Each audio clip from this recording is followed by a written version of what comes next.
बिटिया हो हम तुम्हें जो सहूर सिखावत है ना सीख ला। ठीक हो मम्मी। बहनी हो तुम्हें के कौनो चीज देने खावा जिन करा जिन घरे में रखा करा ले जाए के आगे में डाल देवा करा। अरे मम्मा आजकल बहनी ने अड़ोसी पड़ोसी केहू खान ना आराम बराम भूत परे दुनिया भर लिया दे दिया था घरे में सब परेशान रहा थे लिहू जिन केहू कुछ देते। ठीक हो मम्मा। एक क्यों बा का भांटी बहनी तोहर मम्मी कहाँ गई?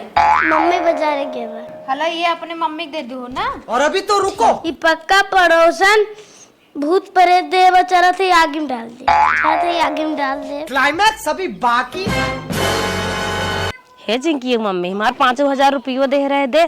ए बहनी तोरे बेटी वक्त दे है। ठीक बा बहनी हम जाते ले ले लेकिन कब दिहो हमें पता ना चला। हे बेटी तो का चिंकी की मम्मी कुछ दे रही। हाँ उहे लिया बिटिया हमें दे देता। है मम्मी वो तो हम आगे में ना दे।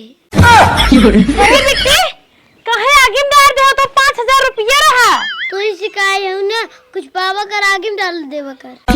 अरे मोरे माई रे माई बिटिया गंदा सा और सिखाए क्यों भोगा था राम।